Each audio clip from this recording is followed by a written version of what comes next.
దినవృత్తాంతముల 2వ గ్రంథము 10వ అధ్యాయము.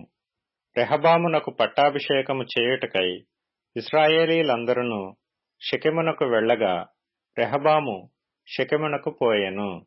రాజైన సొలొమోను సమక్షము నుండి పారిపోయి ఐగుప్తులో వాసము చేయుచున్న నెబాతు కుమారుడైన యరొబాము అది విని ఐగుప్తు నుండి తిరిగి రాగా జనులు అతని పిలిపించిరి.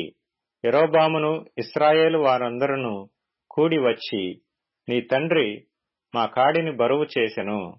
నీ తండ్రి నియమించిన కఠిన దాస్యమును అతడు మా మీద ఉంచిన బరువైన కాడిని నీవు ఇప్పుడు చులకన చేసిన ఎడల మేము నిన్ను సేవింతుమని రెహబాముతో మనవి చేయగా అతడు, మీరు 3 దినములు తాళి మరలా నా యొద్దకు రండని చెప్పెను. గనుక జనులు వెళ్లిపోయిరి. అప్పుడు రాజైన రెహబాము తన తండ్రి అయిన సొలొమోను సజీవి అయి ఉండగా అతని సమక్షమున నిలిచిన పెద్దలను పిలిపించి, ఈ జనులకు నేనేమి ప్రత్యుత్తరం ఇయ్యవలెను? మీరు చెప్పు ఆలోచన ఏది అని అడుగగా వారు, నీవు ఈ జనుల ఎడల దయాదాక్షిణ్యములు చూపి వారితో మంచి మాట్లాడిన ఎడల వారు ఎప్పటికినీ నీకు దాసులగుదురని అతనితో చెప్పిరి. అయితే అతడు పెద్దలు తనకు చెప్పిన ఆలోచన త్రోసివేసి తనతో కూడా పెరిగి తన ఎదుటనున్న యవనస్తులతో ఆలోచన చేసి, నీ తండ్రి మా మీద ఉంచిన కాడిని చులకన చేయుమని నన్నడిగిన ఈ జనులకు ప్రత్యుత్తరమేమి ఇయ్యవలెనని మీరు యోచింతురో చెప్పుడని వారినడుగగా అతనితో కూడా పెరిగిన ఈ యవనస్తులు అతనితో ఇట్లనిరి, నీ తండ్రి మా కాడిని బరువు చేసెను, నీవు దానిని చులకన చేయుమని నీతో పలికిన ఈ జనులతో నీవు చెప్పవలసినదేమనగా, నా చిటికెన వ్రేలు నా తండ్రి యొక్క నడుము కంటే బరువుగా ఉండును. నా తండ్రి బరువైన కాడి మీ మీద మోపెను గాని నేను మీ కాడిని మరింత బరువు చేయుదును. నా తండ్రి మిమ్మును చెబుకులతో దండించును గాని నేను కొరడాలతో మిమ్మును దండించెదనని చెప్పుము. 3వ దినమందు నా యొద్దకు తిరిగి రండని రాజు చెప్పిన ప్రకారము యరొబామును జనులందరూ 3వ దినమందు రెహబామునొద్దకు రాగా రాజైన రెహబాము పెద్దల ఆలోచనను త్రోసివేసి యవనస్తులు చెప్పిన ప్రకారము వారితో మాట్లాడి వారికి కఠినమైన ప్రత్యుత్తరమిచ్చెను. ఎట్లనగా, నా తండ్రి మీ కాడిని బరువు చేసెను, నేను దానిని మరింత బరువు చేయుదును. నా తండ్రి మిమ్మును చెబుకులతో దండించెను, నేను మిమ్మును కొరడాలతో దండించదనని చెప్పెను. యెహోవా షిలోనీయుడైన అహీయా ద్వారా నెబాతు కుమారుడైన యరొబాముతో సెలవిచ్చిన తన మాటను స్థిరపరచునట్లు దేవుని నిర్ణయ ప్రకారము జనులు చేసిన మనవి రాజు ఆలకించకపోయెను. రాజు తాము చేసిన మనవి అంగీకరింపకపోవుట చూచి జనులు, దావీదులో మాకు భాగము ఏది? యెష్షయి కుమారుని యందు మాకు స్వాస్థ్యము లేదు. ఇశ్రాయేలు వారులారా, మీ గుడారమునకు పోవుడి. దావీదు నీ సంతతి వారిని నీవే చూచుకొనుమని రాజునకు ప్రత్యుత్తరమిచ్చి ఇశ్రాయేలు వారందరూ ఎవరి గుడారమునకు వారు వెళ్లిపోయిరి. అయితే యూదా పట్టణములలో కాపురముండు ఇశ్రాయేలు వారి మీద రెహబాము ఏలుబడి చేసెను. రాజైన రెహబాము వెట్టి పని వారి మీద అధికారి అయిన హదోరమును పంపగా ఇశ్రాయేలు వారు రాళ్లతో అతని చావగొట్టిరి. గనుక రాజైన రెహబాము యెరూషలేమునకు పారిపోవలనని త్వరపడి తన రథము ఎక్కెను. ఇశ్రాయేలు వారు ఇప్పటికిని దావీదు సంతతి వారి మీద తిరుగుబాటు చేసి నేటి వరకును వారికి లోబడక యున్నారు. దినవృత్తాంతముల 2వ గ్రంథము 11వ అధ్యాయము. రెహబాము యెరూషలేమునకు వచ్చినప్పుడు ఇశ్రాయేలు వారితో యుద్ధము చేయుటకును రాజ్యమును తనకు మరలా రప్పించుకొనుటకును అతడు యూదావారిలో నుండియు బెన్యామీనీయులలో నుండియు ఏర్పరచబడిన యుద్ధశాలులను 180,000 మందిని సమకూర్చగా దైవజనుడైన షమయాకు యెహోవా వాక్కు ప్రత్యక్షమై ఇలాగు సెలవిచ్చెను, నీవు యూదారాజును సొలొమోను కుమారుడునగు రెహబాముతోనూ యూదాయందును బెన్యామీనీయుల ప్రదేశమందును ఉండు ఇశ్రాయేలు వారందరితోనూ ఈ మాట ప్రకటించుము. ఈ కార్యము నా వలన జరుగుచున్నదని యెహోవా సెలవిచ్చుచున్నాడు గనుక బయలుదేరకుండను మీ సహోదరులతో యుద్ధము చేయకుండాను మీరందరూ మీ మీ ఇండ్లకు తిరిగిపోవుడి అని చెప్పెను. కావున వారు యెహోవా మాటలు విని యెరోబాముతో యుద్ధము చేయుట మాని వెళ్లిపోయిరి. రెహబాము యెరూషలేమునందు కాపురముండి యూదా ప్రదేశమందు ప్రాకారపురములను కట్టించెను. అతడు బెత్లెహేము, ఏతాము, తెకోవా, బేత్సూరు, షోకో, అదుల్లాము, గాతు, మారేషా, జీపు, అదోరయీము, లాకీషు, అజేకా, జోర్యా, అయ్యాలోను, హెబ్రోను అను యూదా బెన్యామీను ప్రదేశములందుండు ప్రాకారపురములను కట్టించి దుర్గములను బలపరిచి వాటిలో అధిపతులను ఉంచి ఆహారమును నూనెను ద్రాక్షరసమును సమకూర్చెను. మరియు వాటిలో డాళ్లను బల్లెములను ఉంచి ఆ పట్టణములను బహుబలవంతమైన వాటిగా చేసెను. యూదావారును బెన్యామీనీయులను అతని పక్షమున నుండిరి. ఇశ్రాయేలు వారి మధ్య నుండు యాజకులను లేవీయులను తామున్న ప్రదేశముల సరిహద్దులను దాటి అతని యొద్దకు వచ్చి చేరిరి.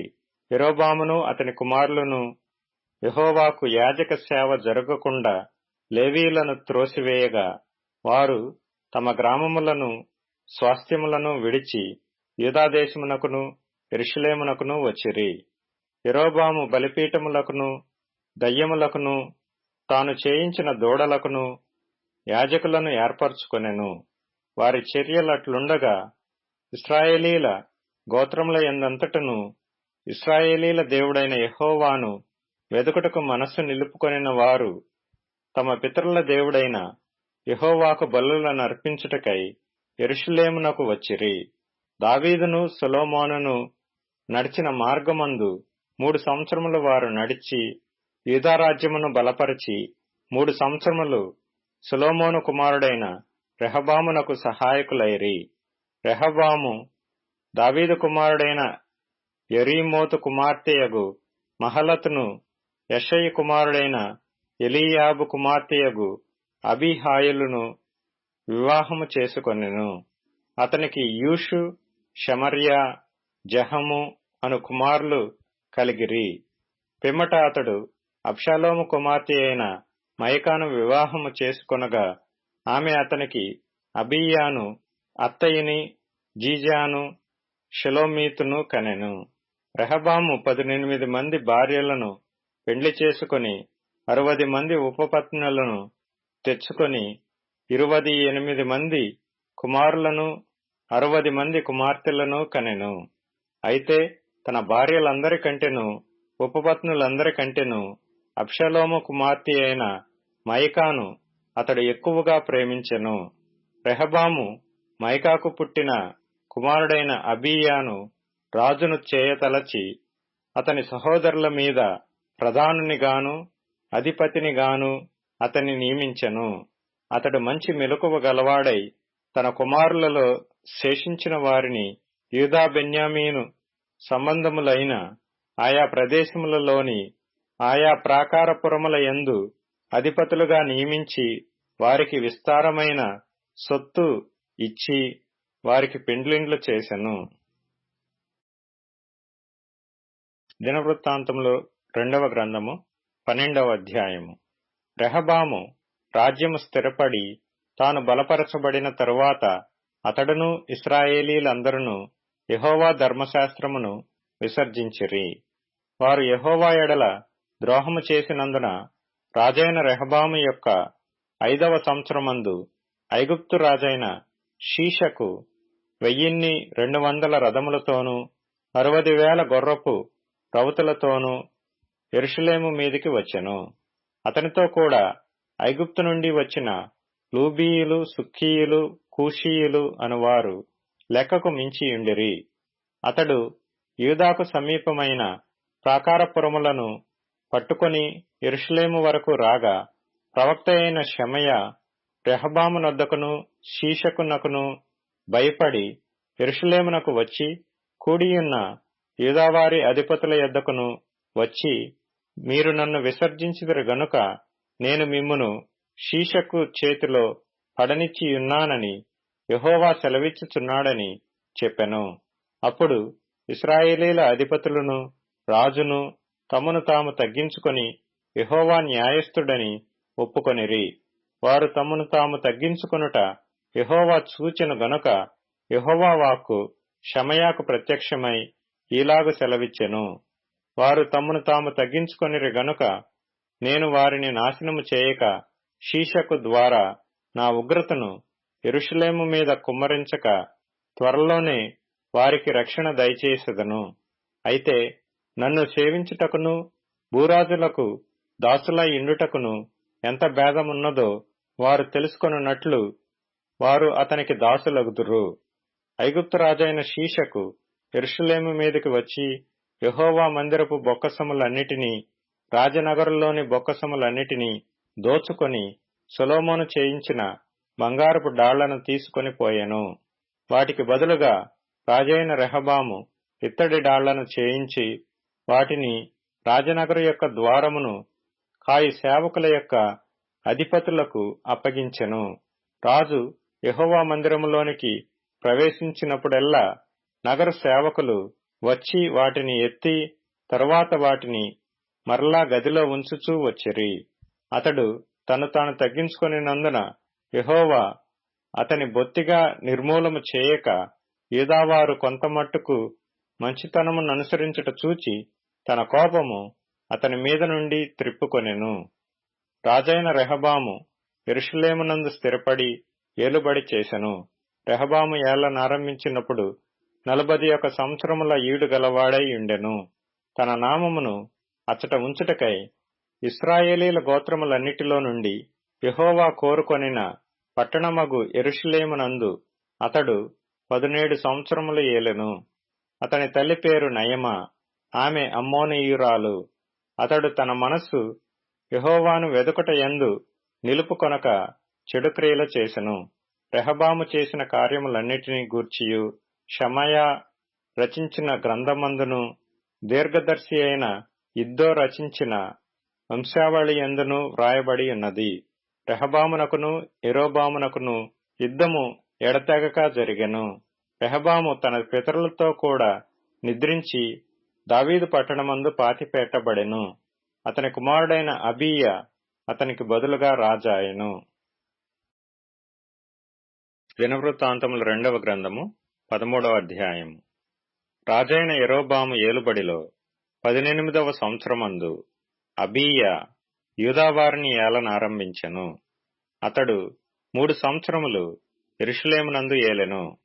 అతని తల్లి పేరు మీకాయా, ఆమె గిబియా ఊరివాడైన ఊరియేలు కుమార్తె. అబీయాకును యెరోబామునకును యుద్ధము కలుగగా అబీయా 4 లక్షల మంది పరాక్రమశాలుల సైన్యము ఏర్పరచుకొని యుద్ధమునకు సిద్ధము చేసెను. యెరోబామును 8 లక్షల మంది పరాక్రమశాలులను ఏర్పరచుకొని అతనికి ఎదురుగా వారిని యుద్ధమునకు వ్యూహపరచెను. అప్పుడు అబీయా ఎఫ్రాయిము మన్యమందుండు శమరాయిము కొండ మీద నిలిచి ప్రకటించినదేమనగా, యెరోబామా, ఇశ్రాయేలు వారలారా, మీరందరూ నాకు చెవియొగ్గుడి. ఇశ్రాయేలు రాజ్యమును ఎల్లప్పుడూ ఏలునట్లుగా ఇశ్రాయేలీల దేవుడైన యెహోవా దావీదుతోనూ అతని సంతతి వారితోనూ భంగము కాజాలని నిబంధన చేసి దానిని వారికిచ్చునని మీరు తెలుసుకొందురు గదా. అయినను దావీదు కుమారుడైన సొలొమోనుకు దాసుడును నెబాతు కుమారుడునగు యెరోబాము పనికిమాలిన దుష్టులతో కలిసి లేచి తన యజమానుని మీద తిరుగుబాటు చేసెను. సొలొమోను కుమారుడైన రెహబాము ఇంకనూ బాల్యదశలో నుండి ధైర్యము లేనివాడై వారిని ఎదిరించుటకు తగిన శక్తి లేకున్నప్పుడు వారు అతనితో యుద్ధము చేయుటకు సిద్ధమైరి. ఇప్పుడు దావీదు సంతతి వారి వశముననున్న యెహోవా రాజ్యముతో మీరు యుద్ధము చేయ తెగించెదమని తలంచుచున్నారు. మీరు గొప్ప సైన్యముగా ఉన్నారు. యెరోబాము మీకు దేవతలుగా చేయించిన బంగారు దూడలను మీ యొద్ద ఉన్నవి. మీరు అహరోను సంతతి వారైన యెహోవా యాజకులను లేవీయులను త్రోసివేసి అన్యదేశముల జనులు చేయునట్లు మీ కొరకు యాజకులను నియమించుకొంటిరి గదా. ఒక కోడితోనూ 7 గొర్రె పొట్టేళ్లతోనూ తన్ను ప్రతిష్ఠించుటకై వచ్చు ప్రతివాడు దైవములు కాని వాటికి యాజకుడగుచున్నాడు. అయితే యెహోవా మాకు దేవుడైయున్నాడు, మేము ఆయనను విసర్జించిన వారము కాము. అహరోను సంతతి వారు యెహోవాకు సేవ చేయు యాజకులై యున్నారు. లేవీయులు చేయవలసిన పనులను లేవీయులే చేయుచున్నారు. వారు ఉదయాస్తమయములయందు యెహోవాకు దహన బలులు అర్పించుచు సుగంధ ద్రవ్యములతో ధూపము వేయుచు పవిత్రమైన బల్ల మీద సన్నిధి రొట్టెలు ఉంచుచు బంగారు దీపస్తంభమును ప్రమిదలను ప్రతి సాయంత్రము ముట్టించుచూ వచ్చుచున్నారు. మేము మా దేవుడైన యెహోవా ఏర్పరచిన విధిని బట్టి సమస్తము జరిగించుచున్నాము గాని మీరు ఆయనను విసర్జించిన వారైతిరి. ఆలోచించుడి, దేవుడే మాకు తోడై మాకు అధిపతిగానున్నాడు. మీ మీద ఆర్భాటము చేయుటకై బోర్లు పట్టుకొని ఊదునట్టి ఆయన యాజకులు మా పక్షమున ఉన్నారు. ఇశ్రాయేలు వారలారా, మీ పితరుల దేవుడైన యెహోవాతో యుద్ధము చేయకుడి, చేసినను మీరు జయమొందరు. యెరోబాము వారి వెనుకటి భాగమందు మాటుగాండ్రను కొందరిని ఉంచి సైన్యము యూదావారికి ముందును మాటుగాండ్ర వారికి వెనుకను ఉండునట్లు చేసెను. యూదావారు తిరిగి చూచి యోధులు తమకు ముందును వెనుకను ఉన్నట్టు తెలుసుకొని యెహోవాకు ప్రార్థన చేసిరి. యాజకులను బోర్లు ఊదిరి. అప్పుడు యూదావారు ఆర్భటించిరి.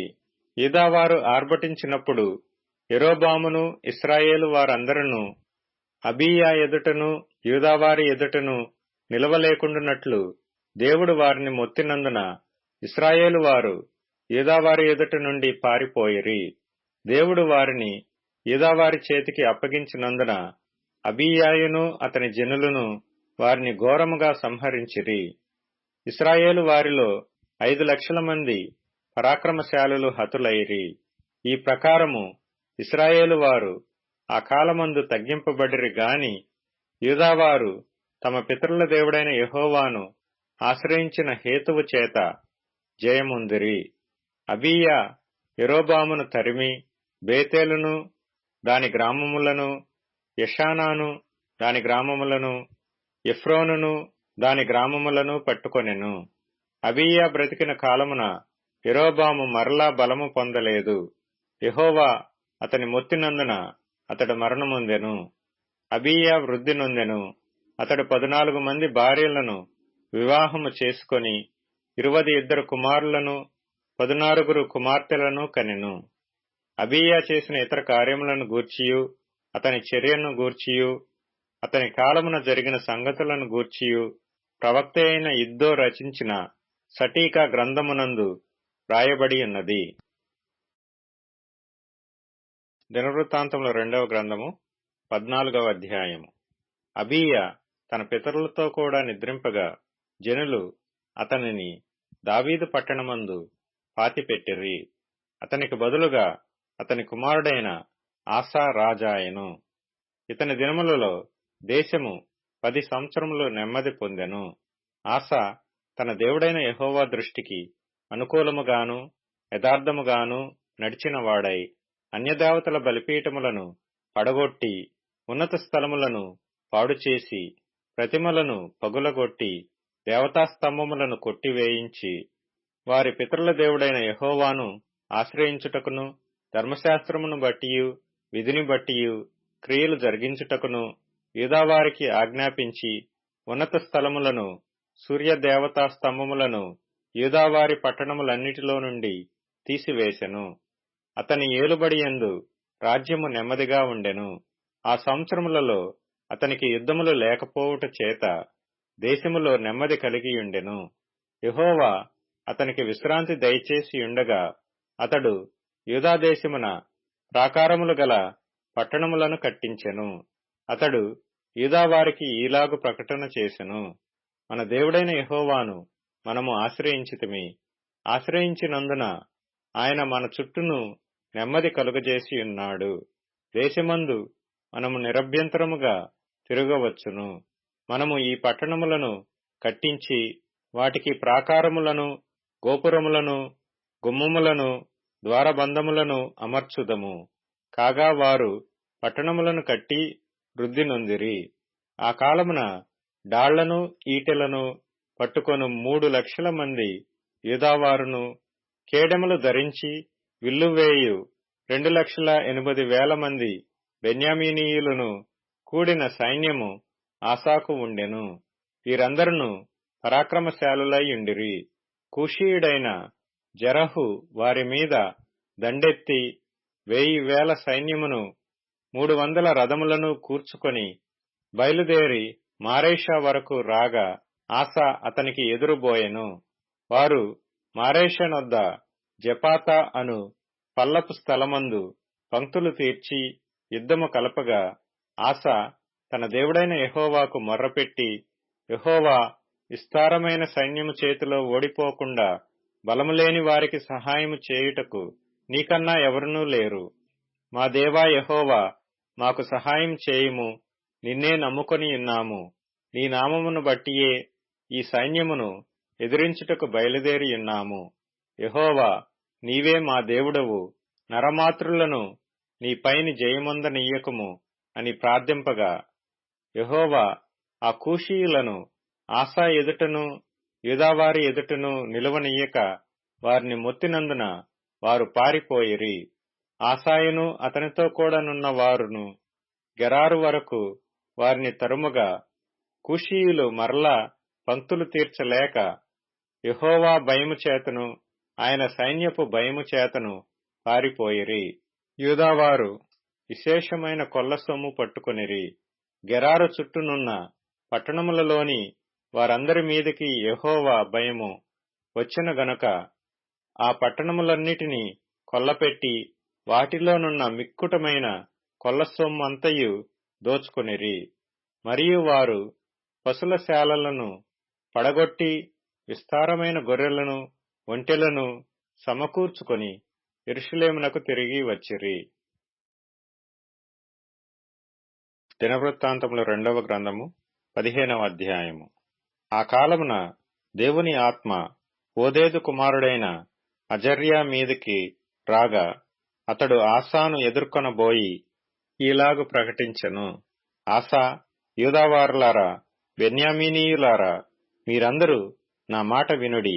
మీరు యెహోవా పక్షపు వారైన ఎడల ఆయన మీ పక్షమున నుండును. మీరు ఆయన యొద్ద విచారణ చేసిన ఎడల ఆయన మీకు ప్రత్యక్షమగును. మీరు ఆయనను విసర్జించిన ఎడల ఆయన మిమ్మును విసర్జించును. నిజమైన దేవుడైనను, ఉపదేశము చేయు యాజకులైనను, ధర్మశాస్త్రమైనను చాలా దినములు ఇశ్రాయేలీలకు లేకుండా పోవును. తమ శ్రమయందు వారు ఇశ్రాయేలీల దేవుడైన యెహోవా యొద్దకు మళ్ళుకొని ఆయనను వెదకినప్పుడు ఆయన వారికి ప్రత్యక్షమాయెను. ఆ కాలములలో దేశముల కాపురస్తులందరిలోనూ గొప్ప కల్లోలములు కలిగెను గనుక తమ పనిపాటలను చక్కపెట్టుకొనుటకై తిరుగువారికి సమాధానము లేకుండెను. దేవుడు జనులను సకల విధములైన బాధలతో శ్రమపరచిన గనుక జనము జనమును, పట్టణము పట్టణమును పాడు చేసెను. కాగా మీరు బలహీనులు కాక ధైర్యము వహించుడి, మీ కార్యము సఫలమగును. ప్రవక్తయైన ఓదేదు ప్రవచించిన ఈ మాటలు ఆసా వినినప్పుడు అతడు ధైర్యము తెచ్చుకొని యూదా బెన్యామీనీయుల దేశమంతటి నుండియు ఎఫ్రాయిము మన్యములో తాను పట్టుకొనిన పట్టణములలో నుండియు హేయములైన విగ్రహములన్నిటినీ తీసివేసి యెహోవా మంటపము ఎదుట నుండు యెహోవా బలిపీఠమును మరలా కట్టించి యూదావారినందరినీ, బెన్యామీనీయులనందరినీ, ఎఫ్రాయిము, మనష్షే, షిమ్యోను గోత్రస్థానములలో నుండి వచ్చి వారి మధ్య నివసించు పరదేశులను సమకూర్చెను. అతని దేవుడైన యెహోవా అతనికి సహాయుడై యుండుట చూచి ఇశ్రాయేలు వారిలో నుండి విస్తారమైన జనులు అతని పక్షమున చేరిరి. ఆసా ఏలుబడియందు 15వ సంవత్సరమున 3వ నెలను వారు యెరూషలేములో కూడి తాము తీసుకొని వచ్చిన కొల్లసొమ్ములో నుండి ఆ దినమున 700 ఎద్దులను 7,000 గొర్రెలను యెహోవాకు బలులుగా అర్పించి పూర్ణ హృదయముతోనూ పూర్ణాత్మతోనూ తమ పితరుల దేవుడైన యెహోవా యొద్ద తాము విచారణ చేయుదుమనియు, పిన్నలేగాని పెద్దలేగాని పురుషులేగాని స్త్రీలేగాని ఇశ్రాయేలీల దేవుడైన యెహోవా యొద్ద విచారణ చేయని వారికందరికిని మరణము విధించుదమనియు నిష్కర్ష చేసుకొనిరి. వారు ఎలుగెత్తి బొబ్బలిడుచు మేళములతోనూ బూరల నాదముతోనూ భేరీ ధ్వనులతోనూ యెహోవా సన్నిధిని ప్రమాణము చేసిరి. ఇలాగు ప్రమాణము చేయబడగా యూదావారందరూ సంతోషించిరి. వారు పూర్ణ హృదయముతో ప్రమాణము చేసి పూర్ణ మనస్సుతో ఆయనను వెదకియుండిరి గనుక యెహోవా వారికి ప్రత్యక్షమై చుట్టూనున్న దేశస్థులతో యుద్ధములు లేకుండా వారికి నెమ్మది కలుగజేసెను. మరియు తన తల్లి అయిన మయక అసహ్యమైన యొక్క దేవతా స్తంభమును నిలిపినందున ఆమె ఇక పట్టపు దేవియై ఉండకుండా రాజైన ఆస ఆమెను త్రోసివేసి ఆమె నిలిపిన విగ్రహమును పడగొట్టి చిన్నాభిన్నము చేసి కిద్రోను వాగు దగ్గర దాని కాల్చివేసెను. ఆస ఉన్నత స్థలములను ఇశ్రాయేలీలలో నుండి తీసివేయలేదు గాని ఇతడు బ్రతికిన కాలమంతయు ఇతని హృదయము యథార్థముగా ఉండెను. తన తండ్రి ప్రతిష్ఠించినట్టియు తాను ప్రతిష్ఠించినట్టియు వెండిని బంగారమును ఉపకరణములను అతడు తీసుకొని దేవుని మందిరమందుంచెను. ఆసా ఏలుబడియందు 35వ సంవత్సరం వరకు యుద్ధములు జరగలేదు. కీర్తనల గ్రంథం 104వ కీర్తన. నా ప్రాణమా యెహోవాను సన్నుతించుము. యెహోవా నా దేవా, నీవు అధిక ఘనత వహించినది వాడవు.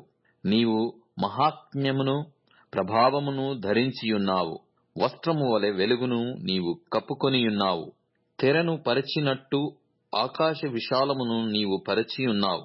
జలములలో ఆయన తన గదుల దూలములను వేసియున్నాడు.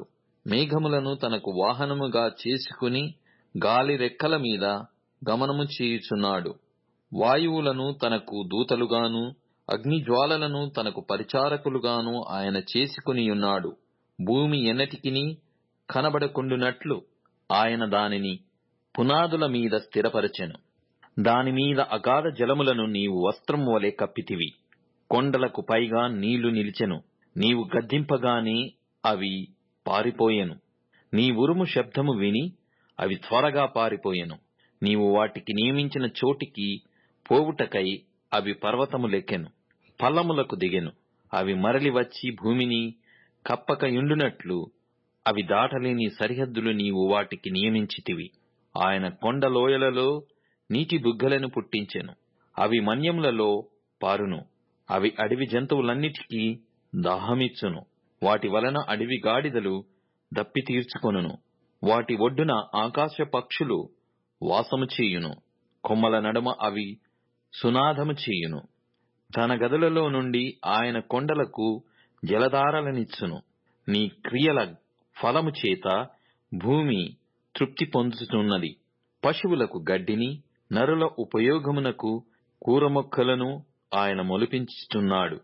అందుమూలమున భూమిలో నుండి ఆహారమును, నరుల హృదయమును సంతోషపెట్టు ద్రాక్షారసమును, వారి మొగములకు మెరుగునిచ్చు తైలమును, నరుల హృదయమును బలపర్చు ఆహారమును ఆయన పుట్టించుచున్నాడు. యెహోవా వృక్షములు తృప్తి పొందుచున్నవి. ఆయన నాటిన లెబానోను దేవదారు వృక్షములు తృప్తి పొందుచున్నవి. అచ్చట పక్షులు తమ గూళ్లు కట్టుకొనును. అచ్చట సరళ వృక్షముల పైన కొంగలు నివాసము చేయుచున్నవి. గొప్ప కొండలు కొండ మేకలకు ఉనికిపట్లు, కుందేళ్లకు బండలు ఆశ్రయస్థానములు. ఋతువులను తెలుపుటకై ఆయన చంద్రుని నియమించెను. సూర్యునికి తన అస్తమయ కాలము తెలియును. నీవు చీకటి కలగజేయగా రాత్రి ఎగుచున్నది. అప్పుడు అడవి జంతువులన్నీ తిరుగులాడుచున్నవి. సింహపు పిల్లలు వేట కొరకు గర్జించుచున్నవి. తమ ఆహారమును దేవుని చేతిలో నుండి తీసుకొన చూచుచున్నవి. సూర్యుడు ఉదయింపగానే అవి మరలిపోయి తమ గుహలలో పండుకొనును. సాయంకాలం వరకు పాటుపడి తమ పనులను జరుపుకొనుటకై మనుష్యులు బయలువెల్లుదురు. యెహోవా, నీ కార్యములు ఎన్నెన్ని విధములుగానున్నవి! జ్ఞానము చేత నీవు వాటన్నిటినీ నిర్మించితివి. నీవు కలగజేసిన వాటితో భూమి నిండియున్నది. అదిగో, విశాలమైన సముద్రము, అందులో లెక్కలేని జలచరములు, దానిలో చిన్నవి పెద్దవి జీవరాశులున్నవి. అందులో ఓడలు నడుచుచున్నవి. దానిలో ఆటలాడుటకు నీవు నిర్మించిన మకరములున్నవి. తగిన కాలమున నీవు వాటికి ఆహారమిచ్చెదవని ఇవన్నీయు నీ దయ కొరకు కనిపెట్టుచున్నవి. నీవు వాటికి పెట్టునది అవి కూర్చుకొనును. నీవు గుప్పిలి విప్పగా అవి మంచి వాటిని తిని తృప్తిపరచబడును. నీవు ముఖము మరుగు చేసి కొనగా అవి కలతపడును. నీవు వాటి ఊపిరి తీసివేయినప్పుడు అవి ప్రాణములు విడిచి మంటిపాలగును. నీవు నీ ఊపిరి విడువగా అవి సృజింపబడును.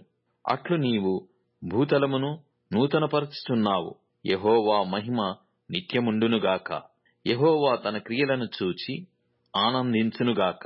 ఆయన భూమిని చూడగా అది వణకును. ఆయన పర్వతములను ముట్టగా అవి పొగరాజును. నా జీవితకాలమంతయు నేను యెహోవాకు కీర్తనలు పాడెదను. నేనున్నంత కాలము నా దేవుని కీర్తించెదను. ఆయనను గూర్చిన నా ధ్యానము ఆయనకు ఇంపుగా నుండునుగాక. నేను యెహోవా యందు సంతోషించెదను. పాపులు భూమి మీద నుండి లయమగుదురుగాక. భక్తిహీనులు ఇక నుండకపోదురుగాక. నా ప్రాణమా, యెహోవాను సన్నుతించుము. యెహోవాను స్తుతించుడి. అపోస్తలుల కార్యములు 22వ అధ్యాయము. సహోదరులారా, తండ్రులారా, నేనిప్పుడు మీ ఎదుట చెప్పు సమాధానము ఆలకించుడి. అతడు హెబ్రీ భాషలో మాట్లాడుట వారు విని ఎక్కువ నిశ్శబ్దముగా ఉండిరి. అప్పుడతడు ఈలాగు చెప్పసాగెను. నేను కిలికియలోని తార్సులో పుట్టిన యూదుడను. అయితే ఈ పట్టణములో గమలీయేలు పాదముల యొద్ద పెరిగి మన పితరుల ధర్మశాస్త్ర సంబంధమగు నిష్ఠయందు శిక్షితుడనై మీరందరూ నేడు ఉన్న ప్రకారము దేవుని గూర్చి ఆసక్తుడనై ఉండి ఈ మార్గంలోనున్న పురుషులను స్త్రీలను బంధించి చెరసాలలో వేయించుచు మరణము వరకు హింసించి తిని. ఇందును గూర్చి ప్రధాన యాజకుడును పెద్దలందరూ నాకు సాక్షులై ఉన్నారు. నేను వారి వలన సహోదరుల యొద్దకు పత్రికలు తీసుకొని దమస్కులోని వారిని కూడా బంధించి దండించుటకై యెరూషలేమునకు తేవలెనని అక్కడికి వెళ్ళి తిని. నేను ప్రయాణము చేయుచు దమస్కునకు సమీపించినప్పుడు మధ్యాహ్న కాలమందు ఆకాశము నుండి గొప్ప వెలుగు అకస్మాత్తుగా నా చుట్టూ ప్రకాశించెను. నేను నేల మీద పడి, సౌలా సౌలా, నీవెందుకు నన్ను హింసించుచున్నావని నాతో ఒక స్వరము పలుకుట వింటిని. అందుకు నేను, ప్రభువా, నీవెవడవని అడిగినప్పుడు ఆయన, నేను నీవు హింసించుచున్న నజరేయుడనగు యేసును అని నాతో చెప్పెను. నాతో కూడా నున్నవారు ఆ వెలుగును చూచిరి గాని నాతో మాటలాడిన వాని స్వరము వారు వినలేదు. అప్పుడు నేను, ప్రభువా, నేనేమి చేయవలెనని అడుగగా, ప్రభువు, నీవు లేచి దమస్కులోనికి వెళ్ళుము. అక్కడ నీవు చేయుటకు నియమింపబడిన వన్నీయు నీకు చెప్పబడునని నాతో అనెను. ఆ వెలుగు యొక్క ప్రభావము వలన నేను చూడలేకపోయినందున నాతో కూడా ఉన్నవారు నన్ను నడిపింపగా దమస్కులోనికి వచ్చి తిని. అంతట ధర్మశాస్త్రము చొప్పున భక్తిపరుడును అక్కడ కాపురమున్న యూదులందరి చేత మంచి పేరు పొందిన వాడునైనా అననీయ అను ఒకడు నా యొద్దకు వచ్చి నిలిచి, సౌలా, సహోదర, దృష్టి పొందుమని నాతో చెప్పగా ఆ గడియలోనే నేను దృష్టి పొంది అతన్ని చూచి తిని.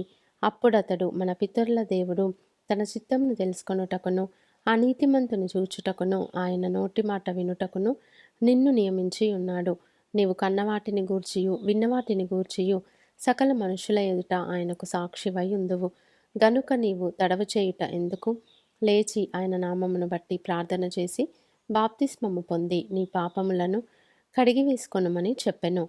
అంతటా నేను యెరూషలేమునకు తిరిగి వచ్చి దేవాలయంలో ప్రార్థన చేయుచుండగా పరవశుడనై ప్రభువును చూచి తిని.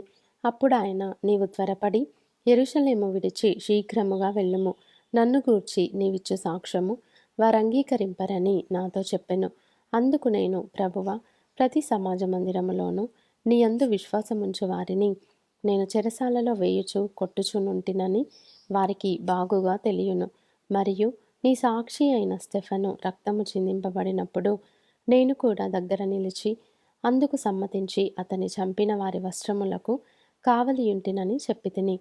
అందుకు ఆయన, వెళ్ళుము, నేను దూరముగా అన్యజనుల యొద్దకు నిన్ను పంపుదునని నాతో చెప్పెను. ఈ మాట వరకు అతడు చెప్పినది వారు ఆలకించుచుండిరి.